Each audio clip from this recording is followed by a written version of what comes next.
Hi friend, நம்ம யூடெக் தமிழ் சேனலை subscribe பண்ணாதவங்க உடனே சப்ஸ்கிரைப் பண்ணுங்க.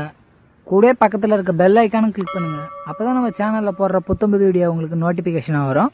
ஒரு வீடியோ கூட மிஸ் பண்ணாத நீங்கள் பார்க்கலாம். வீடியோ பிடிச்சிருந்தா லைக் பண்ணுங்க, கமெண்ட் பண்ணுங்க, மறக்காம உங்க ஃப்ரெண்டுங்களுக்கு ஷேர் பண்ணுங்க. உயர்ந்த லட்சியம் கொண்ட கும்பராசிக்கு நேர்ந்த கொடுமை. பொதுவாகவே கும்பராசிக்காரங்க எண்ணத்திலும் செயலிலும் உயர்ந்த உள்ளம் கொண்டவர்களே. தான் கஷ்டத்தை கொண்டாலும் கூட தன்னை நம்பியவர்களோ அல்லது தன்னை சார்ந்தவர்களையோ என்றைக்கும் எளிதில் கஷ்டப்பட விட மாட்டாங்க. தன்னுடைய ஆசை, தன்னுடைய தேவைகளை கூட சில நேரங்களில் சுருக்கி கொள்வது, கட்டுப்படுத்தி கொள்வதுன்னு ஒரு சின்ன வட்டம் போட்டு அதில் வாழ்க்கையை ஓட்டக்கூடியவர்களே.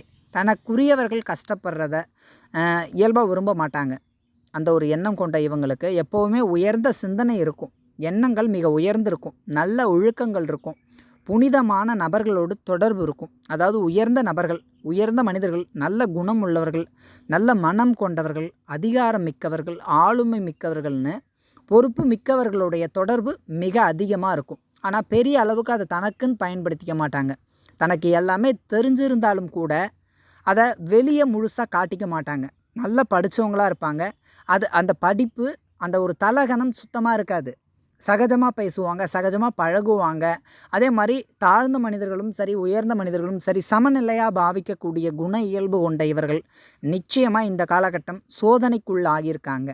கஷ்டங்களையும் முகுதியான துன்பங்களையும் அனுபவிச்சுட்ருக்காங்க. தன் சுகம் கெட்டு இருக்கும், சரியான தூக்கம் இல்லை, நேரத்துக்கு சாப்பிட முடியல, தாயார் உடல் ஆரோக்கியம் கோளாறு, வண்டி வாகனம் பழுது, செலவுகள் அல்லது வண்டி வாகனங்களில் கவனமாக பயணிக்கணும், வீட்டை புதுப்பிக்கிறது அல்லது வீட்டு மேலே கடன் வாங்குறது அல்லது கடன் உடன் படுறதுன்னு கொஞ்சம் கஷ்டமான காலமே இது.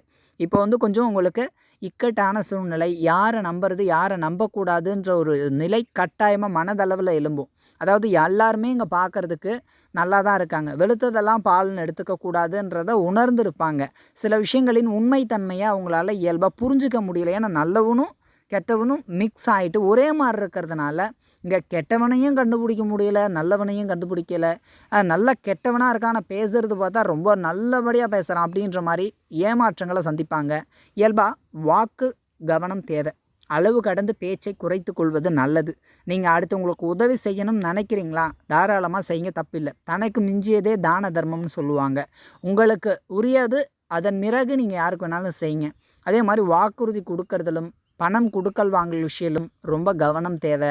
முடிஞ்ச வரைக்கும் பணத்தை கையாள்வதில் கவனம் தேவை. குடும்பத்தில் விட்டு கொடுத்து போங்க, தப்பே கிடையாது. முறைச்சிக்கிட்டு கோவப்படுறதுனால என்ன பயன்னா எதுவும் யூஸ் கிடையாது. சொல்கிறவங்க எல்லாமே உங்களுக்கு துணை நிற்க போகிறது கிடையாது. உங்கள் குடும்பத்துக்காக நீங்கள் விட்டு கொடுத்து இறங்கி போகிறதுனால நீங்கள் ஒன்றும் கெட்டிட மாட்டீங்க. ஏன்னா குடும்பம்ன்ற விஷயம் இப்போ கொஞ்சம் முன்னுக்கு பிறனாக தான் இருக்கும்.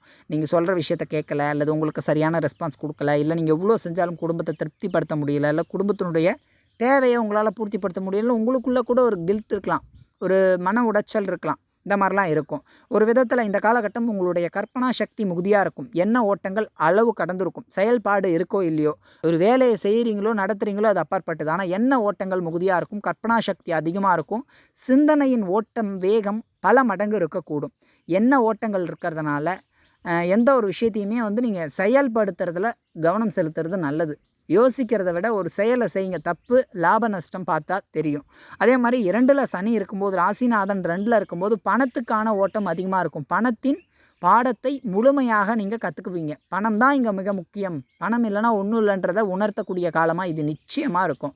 அதே மாதிரி குடும்பத்தை விட்டு வெளியே போகிறது, வேலைக்காக இந்த பிரிவு ஏற்படுறது, குடும்பத்துக்காக அதீத விரயத்தை சந்திக்கிறதுன்னு ரொம்ப இந்த மாதிரியான இக்கட்டான சூழ்நிலை இருக்குது. வண்டி வாகனங்கள் அமைஞ்சு ஒரு புது வாகனம் வாங்கினா கூட வாங்கி 2 நாளில் ஒரு சின்ன கோடு, ஒரு கிராச் ஆகுது. அந்த மாதிரியான ஒரு நிலை இப்போ இருக்குது. அதே மாதிரி இந்த காலகட்டத்தை பொறுத்த அளவுக்கு உங்கள் உழைப்புக்கான உயர்வுன்னு பார்த்தா கூட பெருசாக இருக்காது. நீங்கள் கஷ்டப்பட்டு உழைச்சாலும் கூட ஊதியம் என்பது மிக குறைவாக இருக்கும். எதை பற்றியுமே இந்த காலகட்டம் பெருசாக கவலைப்படாதீங்க, தைரியமாக இருங்க. முடிஞ்ச வரைக்கும் நிதானமாக தெளிவாக முடிவுகளில் கரெக்டாக இருங்க.